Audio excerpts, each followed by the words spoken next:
Boa noite, né? Vamos para a quarta aula aí do curso de Técnica de Manutenção Industrial, beleza?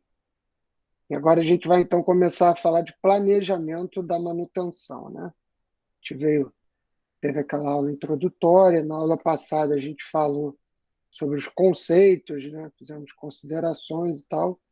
E agora a gente vai começar a planejar, falar do planejamento da manutenção, tá?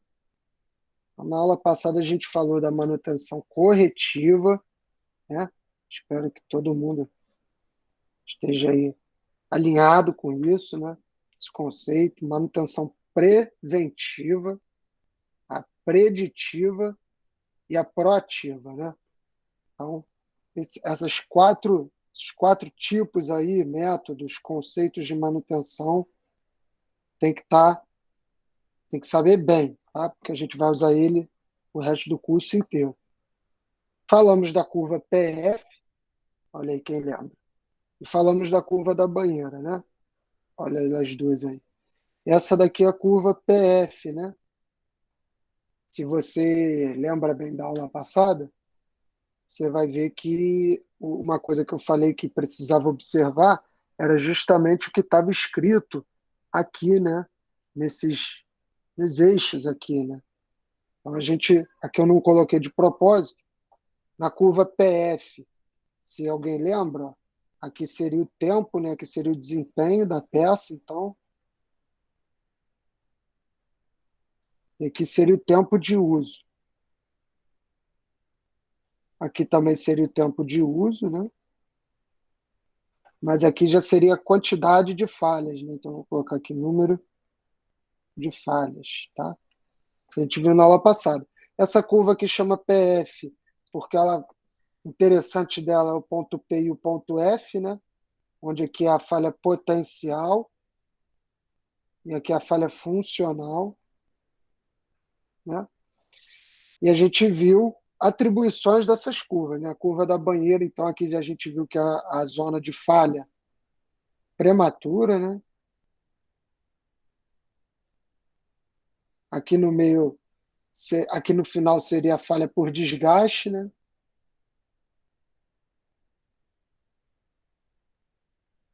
E aqui no meio a gente tem a falha casual, né? Que problemas acontecem, né? Eventualmente você vai ter uma falha ou outra, independente das condições. Quando você tem muitos aparelhos trabalhando, né? Quando você pega um só assim, talvez não, mas quando você pega uma quantidade significativa do mesmo aparelho, né? Fabricado na mesma época, na mesma empresa, no mesmo método, aí você consegue analisar, tá? Sendo que aqui é o período, o tempo de vida útil, né, do material, daqui até a falha, né, até o final, e aqui seria o tempo PF, né, intervalo, tá? Onde ele vai perdendo aí o desempenho através dessa falha potencial. Isso a gente viu na aula passada, acho que está todo mundo bem. E a gente associou aí cada tipo de manutenção, né, cada conceito desse de manutenção, uma região do gráfico. A gente falou que a manutenção corretiva, então, se atentava aqui, né, a trabalhar próximo a essa zona aqui do ponto da falha funcional, né? Uma coisa que eu não comentei, é que a gente pode traçar junto da falha da curva PF, a curva de custo, né? Custo de manutenção aqui, o custo de manutenção, tá? Que a gente vê que ele é mais ou menos a mesma coisa no início, né? Tem aqui um certo custo, que seria aquela manutenção natural que você deveria fazer. No entanto, a partir desse ponto aqui, P, a falha potencial, esse custo começa a aumentar até que ele é maior ainda quando já está causando prejuízo, outros danos, além daquele só para o equipamento, saúde, tudo mais. Então a gente viu que a manutenção corretiva tratava, né, ela se limitava a tratar dos equipamentos aqui próximos à falha funcional ou após a falha funcional. E a evolução natural dela foi para manutenção corretiva, agora trabalhando aqui próximo da falha, né, potencial aí. Então, manutenção preventiva, desculpa, perto da falha potencial. Então, você acaba trocando a peça de maneira prematura, de maneira recente, assim, de forma a evitar a falha funcional dela, né? De forma a evitar o desgaste por completo e o final dela. E isso daí tem implicações, a gente viu o que isso implica no meio ambiente, no custo, tudo mais. A manutenção preditiva, ela vai analisar nessa área aqui, né? Ela vai envolver tecnologias, relatórios e dados para predizer agora não mais, para você não trabalhar mais aqui, mas para você trabalhar exatamente muito próximo de onde vai acontecer a falha funcional, né? Mas não exatamente nela, um pouco acima. E conseguir aproveitar o máximo possível aqui ainda do resto de vida desse componente. E, por fim, falamos da manutenção proativa, que é aquela que analisa o processo como um todo, né? Que analisa a, a linha toda, as pessoas, os hábitos, os consumíveis, né? Que vai analisar, que vai levar em consideração outras pessoas que não só aquelas da equipe de manutenção mesmo, né? Isso tudo a gente falou na aula passada e vocês devem estar aí lembrados, né? Então, a corretiva, exemplos clássicos aí, vazamento, pneu que fura, né? A preventiva clássica de plataformas, subestações, de carros, né? Você vai, aquela rotineira que você vai trocando ali de vez em quando. A preditiva já vai entrar com sensores, com aquisição de dados, com, né, análise de dados, né? Com uma história aí, um histórico daquele equipamento, e a proativa vai estar envolvendo todo mundo e todos os campos, tentando buscar aí sempre a melhor opção, né? Pensando, levando em consideração a HSE, que a gente falou também, a economia, o custo, o tempo de vida útil do componente, o risco ao meio ambiente, à saúde, tá? Já entrando aqui na aula de hoje, então, se a gente fosse começar a entrar aqui, a gente vai ter que pensar mais ou menos o seguinte, né? Que existe o profissional de manutenção que trabalha ali com operações diretamente, né? Com a mão na massa, ele está ali apertando o parafuso, passando a graxa, verificando alguma coisa no equipamento, montando, desmontando, né? Colhendo dado. E tem o pessoal aí do background, né? Que ficaria aí no backstage, aí por trás dos palcos aí, planejando e programando, né? A gente vai ver, então, a gente vai entrar, vai deixar um pouco de lado essa parte de operações e vamos focar aqui em planejamento e programação, tá?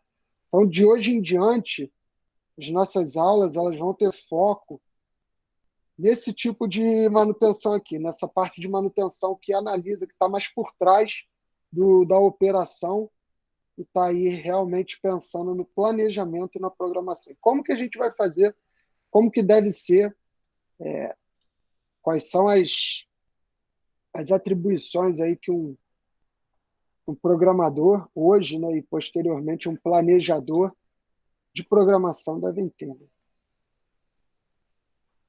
Então, a primeira diferença que tem que ficar clara, acho que tem que ficar nítido aqui para todo mundo, é que planejar está associado com como, né?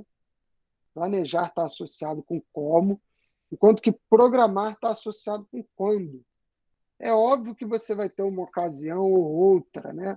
Uma coisa que, né, vai ficar um pouco mais para planejar e está classificado como programar e você talvez fique, mas, no geral, em 99% dos casos, na maioria das vezes, o comum é que você, com essas duas perguntas, né, como ou quando, você consiga atrelar uma atividade ou algum requerimento com planejar ou programar. Quando a gente está falando informalmente, a gente às vezes usa, né? Estou programando, planejando um churrasco, uma viagem, No entanto, agora, a partir de agora, aqui no nosso vocabulário de manutenção, nas aulas de manutenção, e quando você estiver lidando com alguma coisa profissional referente a esse assunto, esse tema, você vai ter que prestar atenção e diferenciar isso, porque tem diferença e faz diferença se você fala um ou outro, né?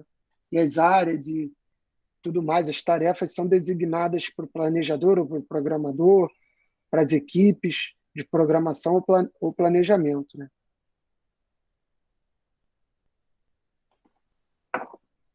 E hoje nós vamos focar, vamos entrar nessa parte de planejamento, então, vamos começar, né? Acho que a sigla principal dessa parte é PCM, Planejamento e Controle da Manutenção, ou Plano e Controle de Manutenção, né? Acho que o nome é bem intuitivo, se a gente for pensar. Planejamento está atrelado a como, então, né? Controle, como controlar e avaliar ali a manutenção, né? Esse é o objetivo e o tópico da aula de hoje. Então, todo planejamento ele deve começar com base no FIMEA, né? FIMEA se escreve assim e quer dizer análise dos modos e efeitos de falha dos equipamentos, ou seja, é um documento que vem, né, geralmente da empresa especializada, habilitada para fazer esse tipo de documento, onde você descreve os equipamentos que você tem, ela avalia e ela te dá um relatório, um documento dizendo quais são os modos e os tipos de falha daqueles equipamentos, né, de acordo com as normas. Então, sabendo o que você tem, você consegue estimar ou fazer uma previsão de como e quando, mas hoje a gente está mais preparado ou está mais focado em como essas falhas vão acontecer. Então, a base de um plano, de um planejamento de controle de manutenção, tem que ser a análise dos modos de falha dos equipamentos, né? Então, você vai ter uma parada rotineira, você vai ter uma parada programada, você vai ter uma manutenção, né, emergencial. Isso tudo tem que ser baseado e está já previamente, é bom que esteja, né, previamente preparado pelo FIMEA. E aí entra o primeiro fator aí do PCM, que é medir o fator de produtividade, tá? Isso aqui é importante, isso dá o que falar. Medir o fator de produtividade, isso é importante, só o nome você já vê que saber a produtividade de uma equipe, de uma planta, de uma empresa, né? Planta, eu digo planta industrial, é algo importante, né? Conhecer o plano de manutenção, então tem que saber qual é o plano de manutenção. O plano de manutenção é feito com base no FIMEA, e o ideal seria que todos, pelo menos da equipe de manutenção, estivessem com o plano, com a cartilha do plano de manutenção em mente, né? E acessível. Claro que não vai decorar ele inteiro, mas vai ter ali uma noção, né? E poder acessar facilmente, de preferência, quando precisar, porque todas as ações devem ser baseadas no plano de manutenção. Você não deve fazer algo da sua cabeça, ou inventado, ou alguma coisa, alguma gambiarra que você percebeu ali na hora que pode ser feito para emergencialmente, aparentemente, sanar o problema. Analisar o backlog, então nós vamos hoje falar também o que é backlog e ver aí como que a gente estima ele, né? Priorização de solicitações, tá? Então, aqui eu acho que é aonde, aonde a gente decide grandes coisas, porque realmente é óbvio que nós temos alguns métodos para classificar e priorizar as solicitações. No entanto, nesse caso aqui, nada melhor do que a experiência e o dia a dia, né? Para você saber ali exatamente como que está o ciclo dinâmico ali, como que está a dinâmica daquela empresa, como que está o, o movimento entre e sai das peças, aquilo tudo, o histórico das coisas, né, das atividades e dos equipamentos. Então, realmente só a experiência vai poder te formar nesse ponto aqui. Mas é claro que nós vamos ver aqui alguns métodos e alguns critérios que vão ajudar você, que vão te guiar a priorizar essas solicitações. E a programação aí, por fim, já entrando no âmbito de programação da manutenção, que vai ser assunto mais para frente, né? Então, planejador de manutenção, e lembrando que não necessariamente precisa ser um homem, tá? Coloquei aí uma moça, tá? Não podemos ser machistas e achar que só homem que pode assumir os cargos de liderança, as mulheres aí cada vez mais ocupando cargos relevantes na indústria, principalmente nessas áreas ditas só ocupadas por homem, né? Então a gente ainda vê aí algumas já as mulheres ocupando esses cargos. Então, o planejador de manutenção, vamos começar vendo o que ele não faz, né? O que ele não faz, ó. Plano de manutenção é resultado de trabalho coletivo baseado no FIME. Então, ele não faz o plano de manutenção. Isso daí é interessante, né? Ué, como assim o planejador de manutenção não faz o plano de manutenção? Esse deveria ele fazer, né? Mas vamos analisar bem o que é o plano de manutenção. O plano de manutenção, ele tem que envolver gente de vários setores, até para ter diversidade, né? Então, você envolve o pessoal do financeiro, do executivo, da patente alta, da faxina, se possível, secretaria, RH, para você ter opiniões de diversos pontos de vista para montar esse plano de manutenção, né? Então, você tendo só a equipe de manutenção, às vezes está muito focada no plano técnico. Só a equipe financeira está pensando muito no balanço financeiro, o que vai afetar financeiramente a empresa. E por aí vai, né? Cada um vai puxando a sardinha para o seu lado. Por isso que você tem que ter um trabalho coletivo aí para montar o plano de manutenção, sempre baseado no FIME, né? Na análise de modos de falha. E até porque se tiver algum problema, né, não vem em cima do planejador, então não vai em cima de uma pessoa só. Ah, houve uma falha, então a culpa é dele, né? Porque seria muita responsabilidade você colocar todo o plano de manutenção nas costas de uma pessoa só, né, do planejador. Então, é até bom que quando dá um problema, ninguém. Não, o problema não é meu, o problema é do plano de manutenção. Tem que chamar todo mundo de novo, reunir a galera e discutir quais são as providências a se tomar. Mas ele não programa manutenção também, né? Quem faz ser o programador, e não tem perfil administrativo. Não quer dizer que não possa ser uma pessoa, né, com perfil administrativo. Só quer dizer que geralmente não tem o perfil, mas pode, pode ser que sim, né? Isso não é uma regra.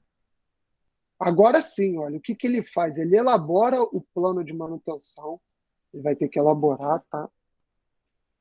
Ajudar a elaborar, né? Ele aloca recursos e mão de obra, então vamos destinar tanto de óleo para cá, tanto de algodão para lá, tanto de pano descartável para cá e por aí vai, né? Então, ele gerencia o backlog, ele fica atualizando e gerenciando, controlando, informando a gerência e os responsáveis sobre o acúmulo, que a gente vai ver aí. Ele tem uma proporção 30-70, né? Ele passa 30% ainda no campo, 70% na sala, e 70% no campo e 30% na sala, fazendo relatórios e preenchendo as coisas, né? Analisando os dados. Ele tem um perfil mais técnico, né? Ele conhece bem dos processos físicos e da montagem, desmontagem e manutenção dos equipamentos. Tá?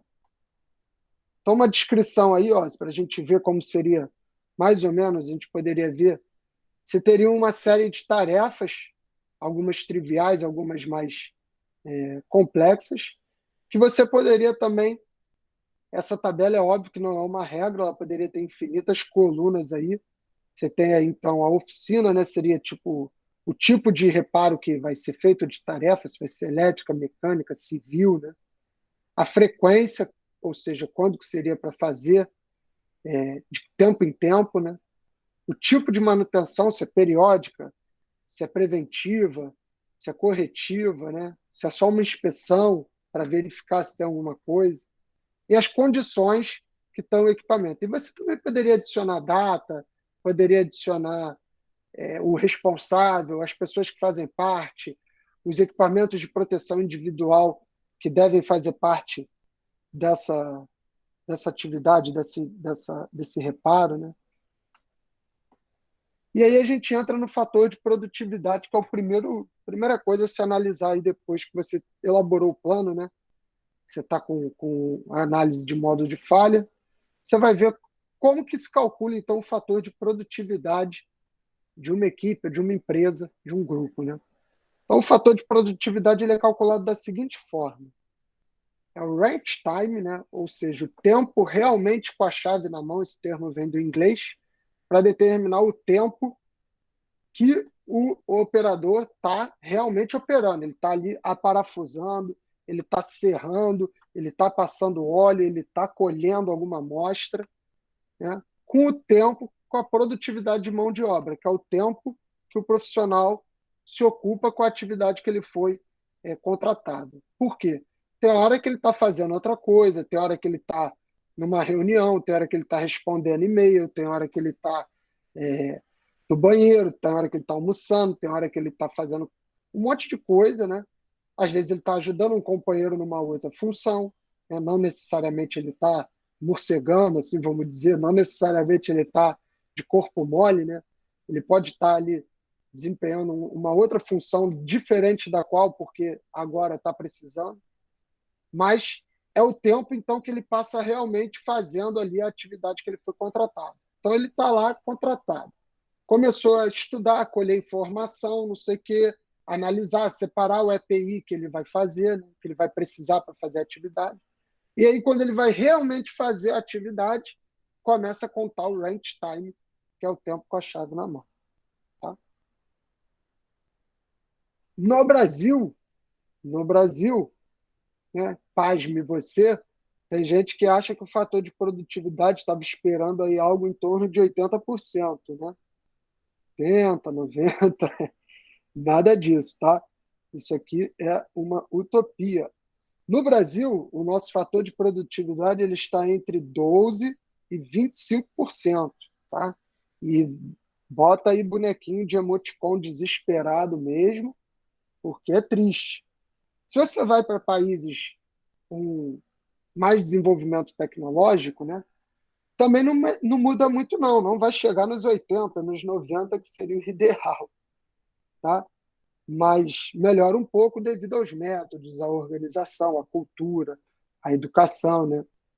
Ao fato de esses países também, muitos deles não têm nada para fazer, então acaba que o cara só se dedica a isso mesmo, né? Assim dizendo. Então, já que você está interessado, já que o nosso fator de produtividade aí, olha, ele é tão baixo, qual que o funcionário fica fazendo nesse tempo que ele não está realmente com a chave na mão aí, que ele está executando a tarefa? Então, olha aí, como eu tinha dito, ó, tempo gasto com instruções, gasto com obtenção de ferramentas, transporte, né?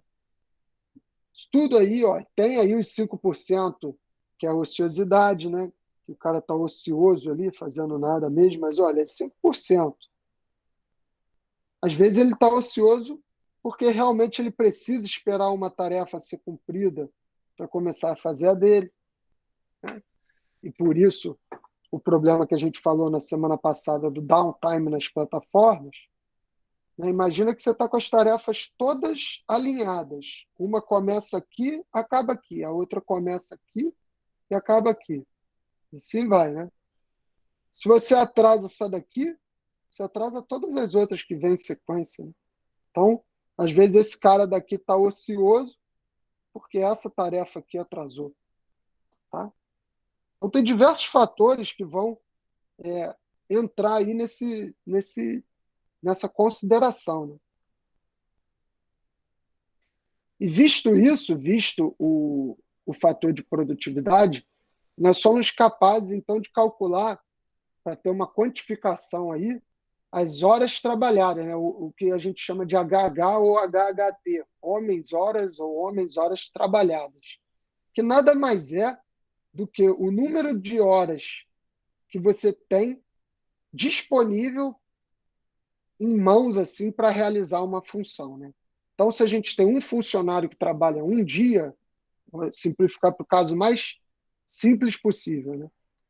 Se a gente tem, vou contratar aqui um serviço que o funcionário vai trabalhar aqui um dia, né? O dia útil de trabalho, assim, vamos botar ter 8 horas.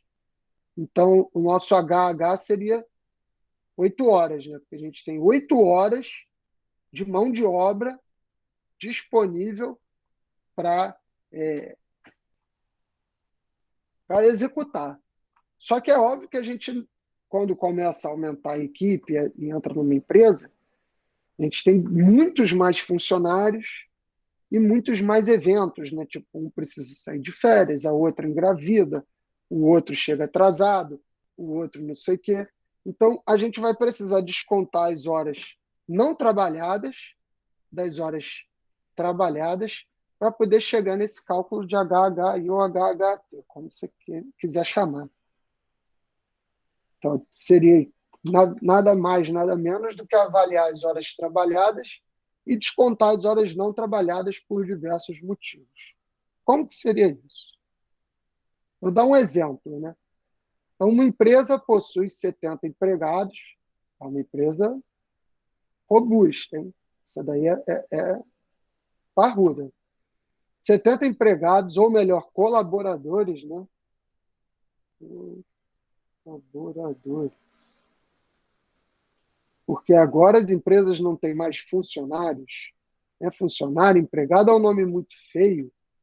Agora as empresas têm colaboradores. É um nome mais bonitinho, né?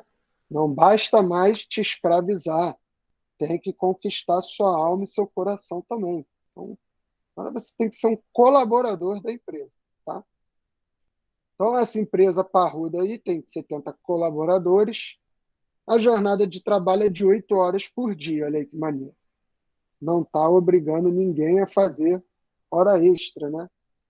A princípio. De segunda a sexta e 4 horas no sábado. Tá bom, né? 44 horas semanais. Né? Não está violando as leis trabalhistas, tá ok. Em junho de 2021, a empresa, né, então ele pegou aqui um mês, um determinado mês, e vai calcular o HHT para aquele mês ali. Então a empresa registrou 21 dias de trabalho, 5 sábados, né? Então, porque dia de trabalho com 8 horas e 5 sábados com 4. 100 horas extras, aqui, ó, que maneira ela está contabilizando as horas extras. 5 empregados de férias e 2 empregados de licença médica. Foram os dados que ela deu para a gente. E o que a gente vai precisar agora é registrar as horas de potencial trabalho e subtrair das horas não trabalhadas. Tá? Olha aí. Seria isso, né? 21 vezes 8, porque você tem 21 dias de trabalho, que tem 8 horas. Isso daí multiplicando vai dar 168 horas. Mais 5 sábados, só que no sábado são só 4 horas de trabalho. Então, você teria 20 horas aí para adicionar. Daria um total de 188 horas por homem, né? Por, a gente fala homem, mas por colaborador, né? Vou colocar aqui, colaborador, os colaboradores. Então, por 70 colaboradores. Aí você multiplica, né? Porque cada um tem o potencial aí de 188 vezes 70, você vai chegar em 13.160, né? Mais 100 horas extras, você encontra aí 13.260 horas trabalhadas. Agora você precisa subtrair as horas não trabalhadas. Então, o que você tem? 5 empresários, desculpa, 5 empregados de férias, né? Se cada empregado tem aí um potencial de 188 horas, você tem 5 vezes 88 para multiplicar, né? Contra 940. Mais 2 empregados de licença médica, você vai ter aí, ó, 2 vezes 370, você soma. Então, você encontra um total de 1.316, quando somar aqui, ó, horas não trabalhadas, né? Então, você tem que descontar agora um valor do outro e encontrar aí, ó. Então, o nosso HHT, homens horas trabalhadas, seria de 13.260 menos 1.316, que daria um resultado aí de 11.944 horas, tá? Resultado em unidade de tempo, horas de potencial. Então, é mais ou menos isso, é uma maneira de você quantificar a sua capacidade de trabalho, né, naquele mês. Imaginando, é óbvio, que todo mundo está trabalhando o tempo todo. A gente já viu que não está. Mas isso é uma forma de quantificar, já que a gente não tem como ficar um a um quantificando de todo mundo cada tempo perdido. As empresas até tentam, mas não é uma tarefa trivial, né? Tá?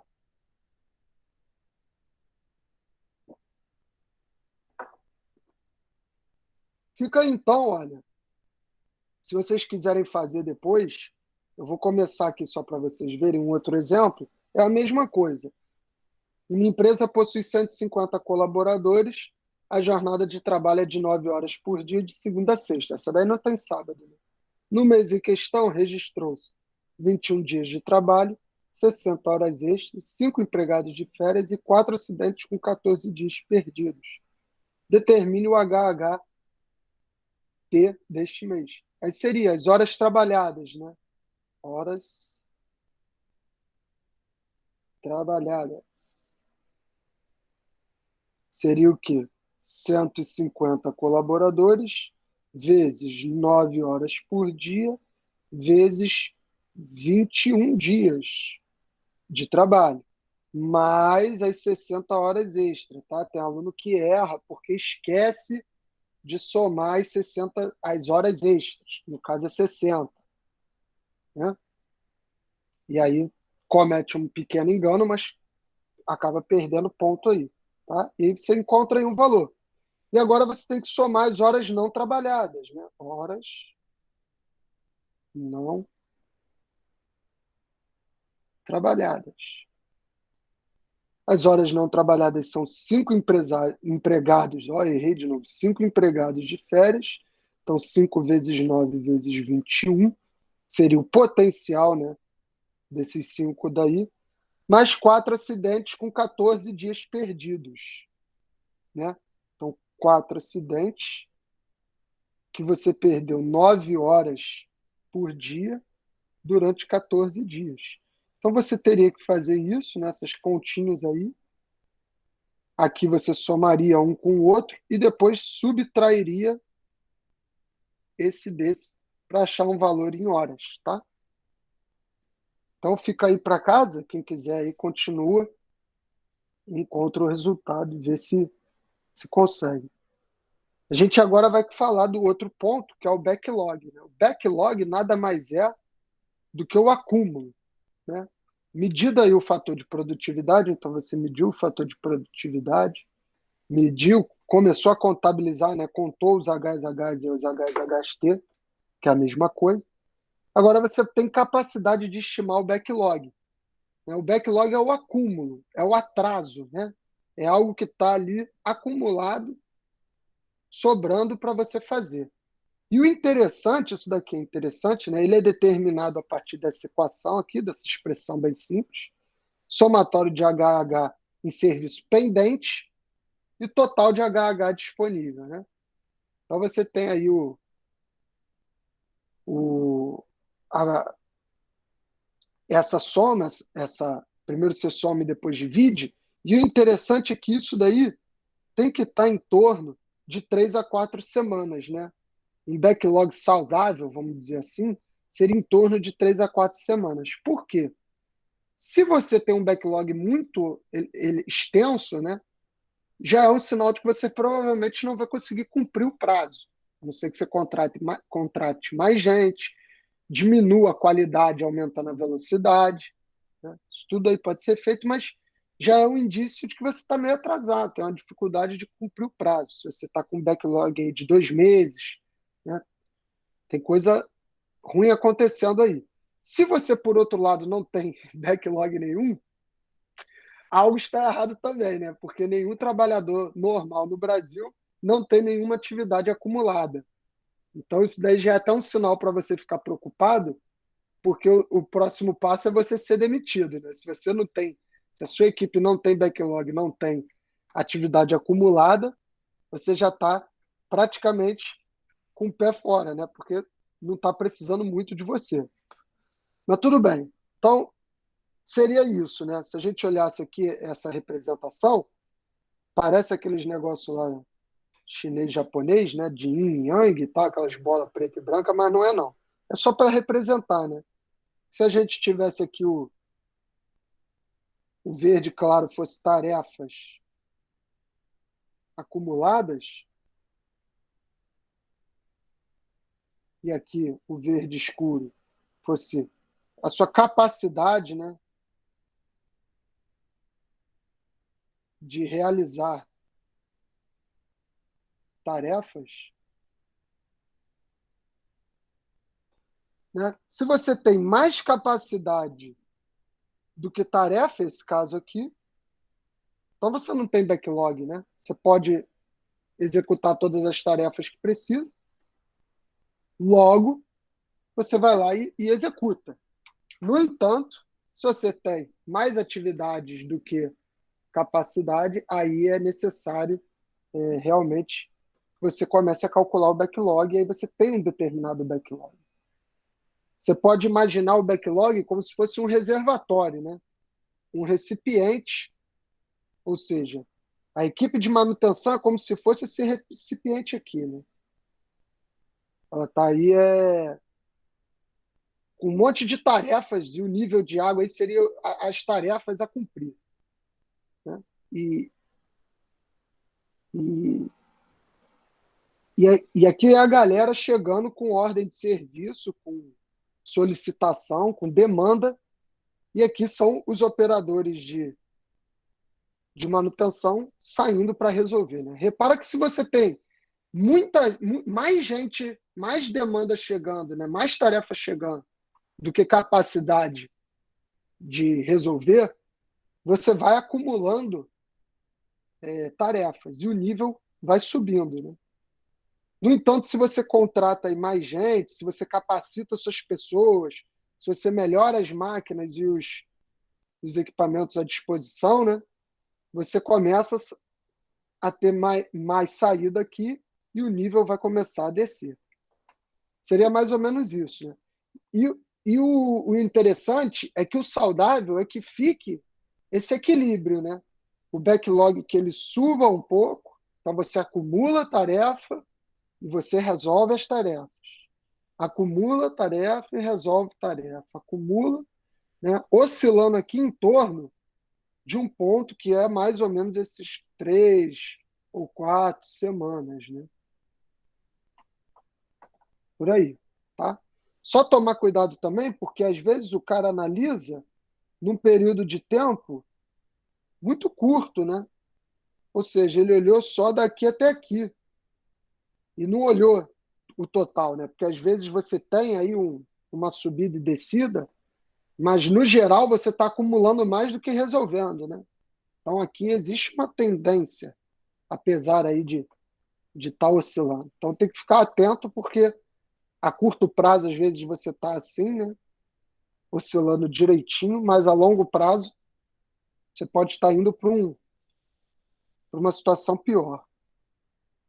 E aí a gente entra no último ponto da aula de hoje, que é o círculo virtuoso da manutenção. E eu não sei se você reparou bem, na hora de falar esse tópico, você tem que dar uma respirada, uma pausa antes de falar. Então, sempre que você vai falar, você respira e fala círculo virtuoso da manutenção. Por quê? Muito se vê pessoas confundindo com círculo vicioso de manutenção, tá? E não tem nada a ver. Pelo amor de Deus, não escreva isso no trabalho nem na prova. muito menos saia na sua vida profissional falando círculo vicioso, tá? É círculo virtuoso. E para você não se confundir, como você deve estar muito mais habituado a falar círculo vicioso do que virtuoso, você tem que dar essa respirada antes de falar. Então você vai falar círculo vicioso da manutenção. Vicioso não, tá vendo? Virtuoso da manutenção, tá? O círculo vicioso você vai ver nesses filmes. Diário de um Adolescente, Requiem for a Dream, olha aí que maneiro. Leonardo DiCaprio novinho, ó, interpretando aí com os amiguinhos nóia dele, os amiguinhos da pá virada, olha esse aqui, ó, cara de mal dele, cigarrinho na boca. Esse aqui deve botar um medo danado lá no bairro, né? No filme ele é o terror. Cordãozinho desse aqui, de malandro, bacana.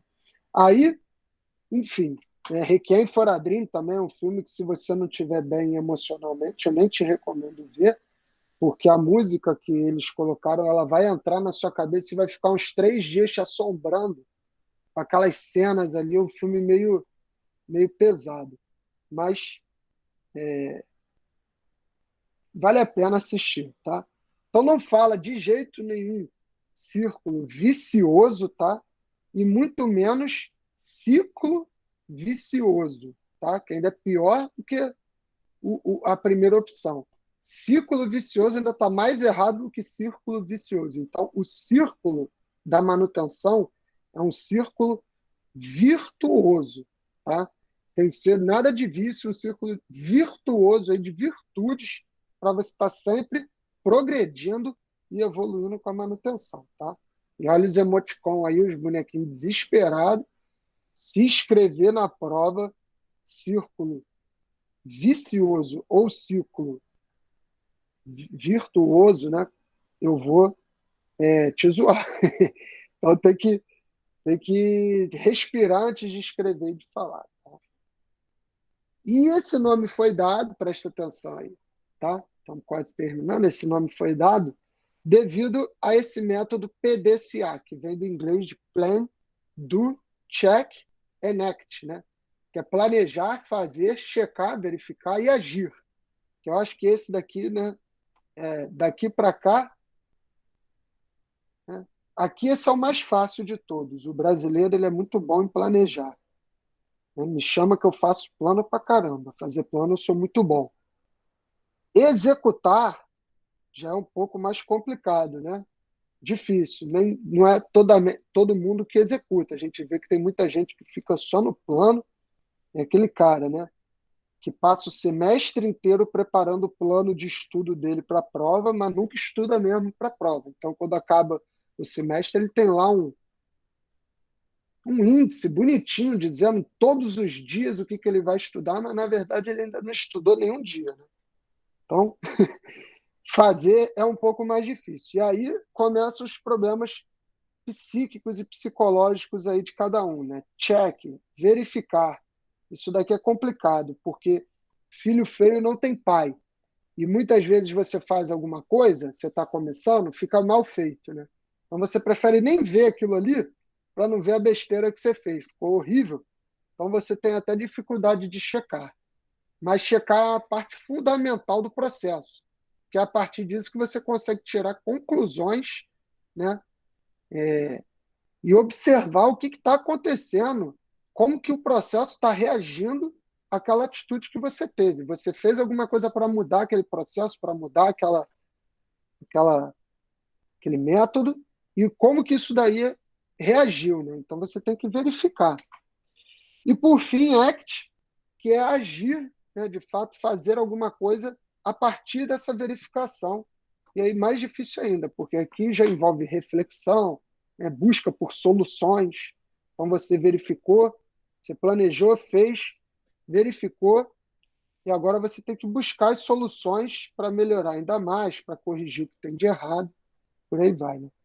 Então, por isso que chama círculo de melhoria contínua. Olha aí, ó, e a respiração. Círculo de melhoria contínua, porque ele não para, né? Não deveria, né? Tem vezes que para, é óbvio, mas não deveria. A ideia é que ele fique ali sempre.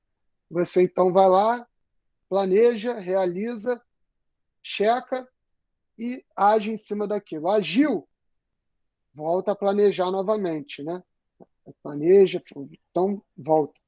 E aí está mostrando, identifica o problema, analisa o fenômeno, analisa o problema, faz um plano de ação, executa, verifica, e agora, na hora de agir, você faz as ações, padroniza e dá uma conclusão para aquilo ali, né? Dá o que melhorou, o que piorou, o que aconteceu a partir daquilo que você fez. Isso foi inventado pelo William Edward Deming, ou Deming, como muitos gostam de falar, tá? Mas o correto acho que é Deming. E ele que foi o inventor aí, o cara que formalizou e publicou assim, ficou conhecido, tá? Na década de 50 e nos anos 50, no Japão. Aquele início ali do toyotismo, desenvolvimento do toyotismo, né? Então antes você tinha aquele conceito do Fordismo, produção em massa, tudo em linha, né? Sem muita variedade, para ser barato, para ser econômico, e em teoria, sim, o lucro ia ser maior, ia facilitar a padronização, você ia ter mais, ia ter de fácil acesso às soluções, porque todo mundo ia usar o mesmo carro, né?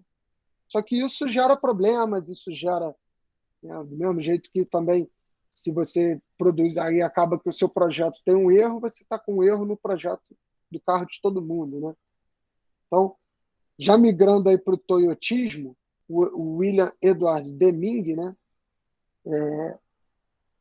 bolou uma série de estratégias e planos, né, e formalizou esse círculo virtuoso da manutenção para fazer com que a gente consiga seguir uma série de, de passos e esteja sempre aí melhorando a nossa, a nossa manutenção.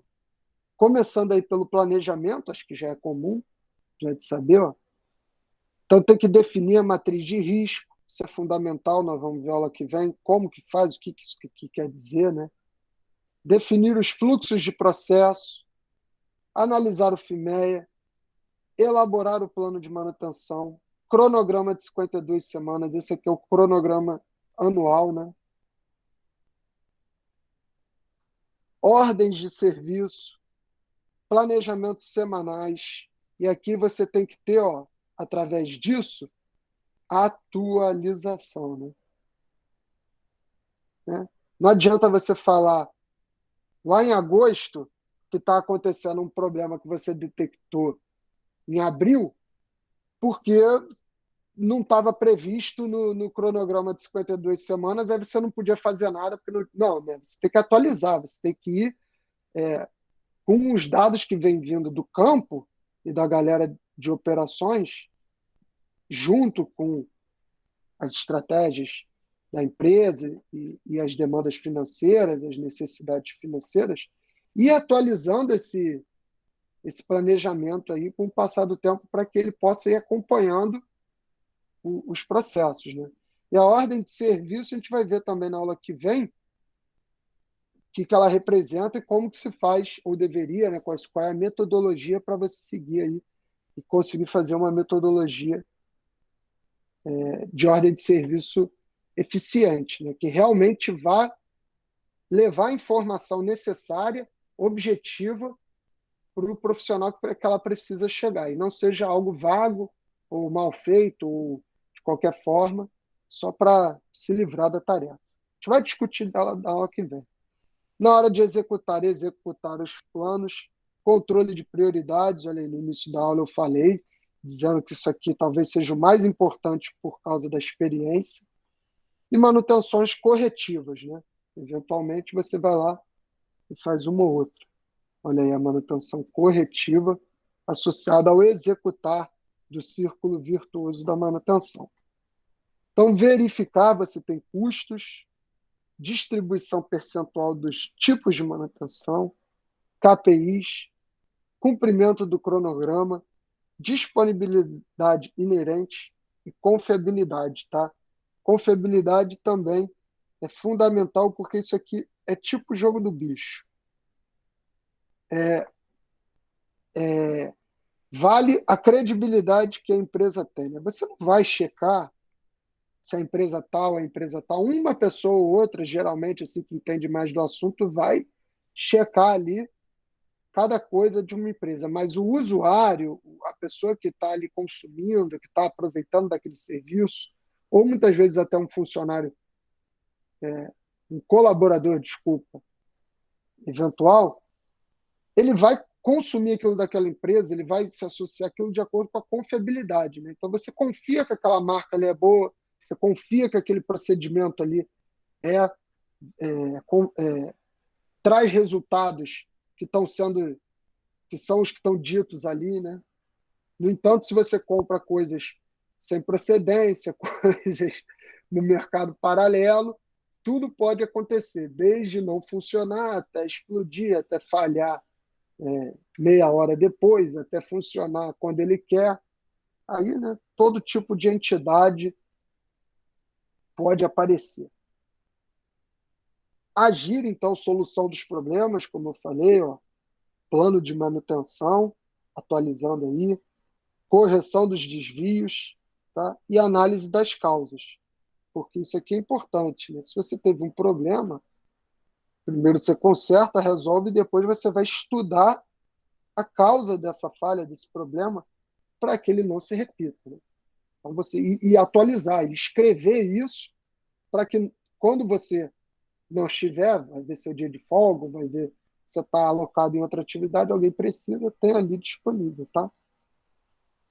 Com isso, chegamos aí ao fim da nossa aula. Eu passo aí a palavra a vocês, se alguém quiser fazer algum comentário, tirar alguma dúvida, fica à vontade. E é com vocês agora, pessoal.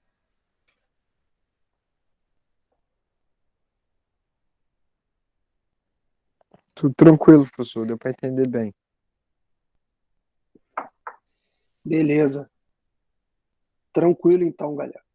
Essa disciplina ela não tem tanta conta, né, tanto cálculo, vai ter um pouquinho uma coisa ou outra para a gente estimar, mas ela é mais conceitual e, né, ter noção desses pontos. Depois a gente, no final, vai ver vários procedimentos de manutenção, né? E aí a gente vai entrar mais de fato nas operações aí também, tá? Mas por enquanto, peço a vocês que sigam aí assistindo as aulas e assistindo os vídeos lá que são colocados na nossa plataforma e lendo o livro, né? Vai lendo, não deixem de ler. Todo dia ou toda semana aí um pouquinho, para no final do período estar com o livro todo ou quase todo lido aí, tá? Tranquilo aí, galera? Show de bola, professor. Então, beleza, pessoal. Fiquem com Deus aí, um abraço a todos, tá? Valeu. Falou, Marcelo, um abraço.